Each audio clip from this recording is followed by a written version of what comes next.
Upper Waitematā Ecology Network. So we're really supporting group that helps community groups with their conservation projects, both pest plants and pest animals. Obviously today's pest animals. We've been doing quite a lot of work in birdside escarpment. Been working with Conservation Volunteers New Zealand, which is a group training up in everything conservation. And this has been their training ground for a while. Unfortunately their course is stopping next week and they won't be carrying on because they've run out of funding. So there's an opportunity here for people like yourselves to take over. We've got some schools involved as well and local businesses to help out. And the idea is that we're going to get over to Fernhill as well and create a pretty predator-free environment around this area.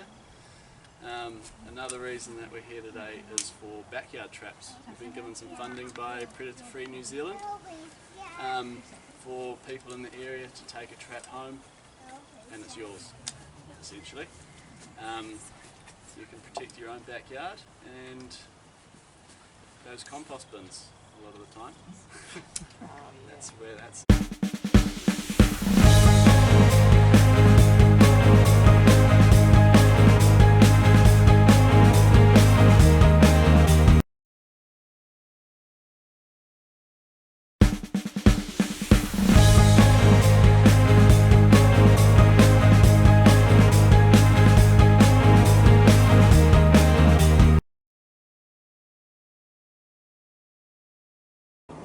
So you'll see a bit more, and this month is also a pulse month. So pulse month is more designed around poisons and using poisons, but we also target trapping a lot more. Those months are designed around both the predator breeding seasons and bird breeding seasons. This time of year the birds are starting to find their nests and starting to buddy up, so that's why we go hard this month. Next one will be in November, and that's when they'll be properly nesting and chicks will start coming out. So that's when they're designed, but with trapping it's good to do it all year round. Rats are always active, and so are possums. So we've got a bit of an array of traps out here today. We'll go through the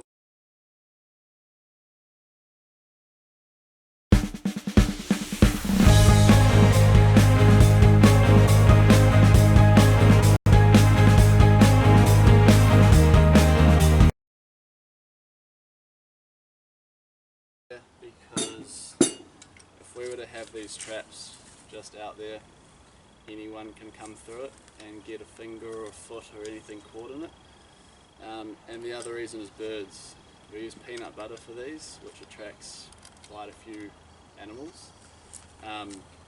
So we don't want to catch birds, that's kind of counteractive, right? While we're trying to bring them back. So yeah, we put them in there. The only thing that can get in there is that big. And we keep What's the beetle bits in there? And it's native? That's a good question. Bycatch. So these are sensitive, but they're not that sensitive. So they have to be a certain weight to trigger these off. How much weight? Let's see if this hits it off. That's not going to hit it off. What's a rat?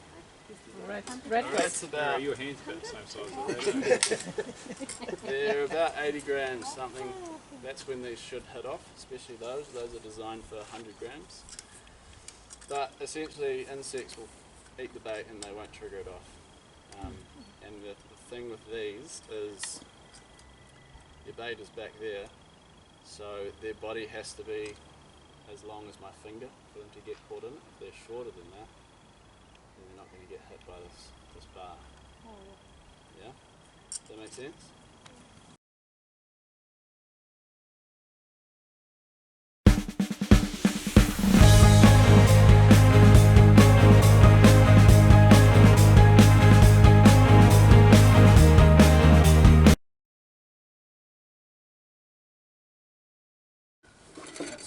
like.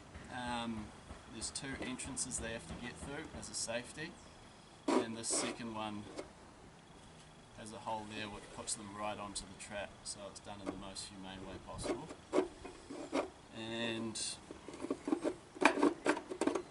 so we use an egg on those three nails there, because typically rats and stoats, and then we'll put a nail on there too, and then on that nail up here we'll put a piece of flesh on it, typically dried rabbit, because that's what they go for, and they actually make a dried rabbit which lasts quite a long time.